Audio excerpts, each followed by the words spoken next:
Mo din yung part 2 sa tong video. Kay wala na ako gi-appeal dito. Kay pwede naging taasa sa akong video. Gikapoy na voice over. Ika-57 manday no sa araw sa Sapad Lanao del Norte. Gikan atong pizza 19 hangtod karong 21. Maong perting bibuha di ay sa sentro. Unya nakaingon jud ko ba nga psiki ko balik-balik diri sa Sapad.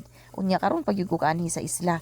Unya naman di hot spring dirang dapita wala namo na adtuan no. Sayang kaayo pohon inigbalik nako. Ako na yung adtuon ang ilang giingon nga hot spring. Bitaw dili ra pod kalayuan gikan ana sa moang giliguan kanang giingon nila nga hot spring ba.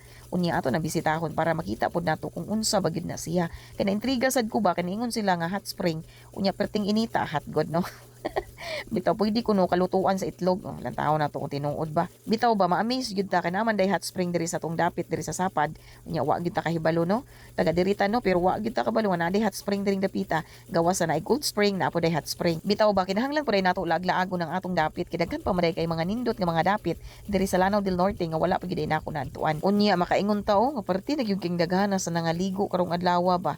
Kay gawas sa init wa pa gyud kuryente ug makaingon ta ba nga nindot pa gyud kay diring dapita kay nganuman wa pa gyud nila na develop. Unya usab po ni sa nakanindot no kay nganuman kining kinaiyahan man gud kung ato ni siyang i-develop mausab gyud ang porma ani. Unya kini siya kay wa man na develop inaani ra gyud ni siya kinaiyahan gyud kaayo. Unya makita sa gyud nato ba nga ang nature gyud no. Unya bugnaw ang hangin, landong kay daghang mga punuan sa kahoy, wala nila gipamutol.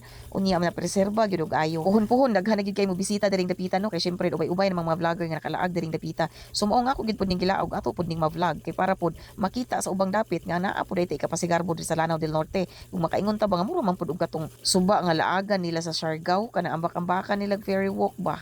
Maong sawa pa kalaag diring dapita, laag na mo sa isla.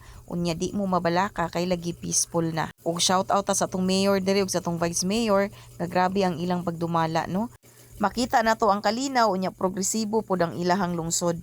Tungod sa pagdumala sa mga Asis family, maong sa wala pa kaari no laag na mo kay affordable ra gyud kay lang entrance 10 pesos. Unya di mabalaka kay duol ra gyud ni sa sentro unahan ra gyud gamay. Maong sa wa pa kalaag diri, laag na mo.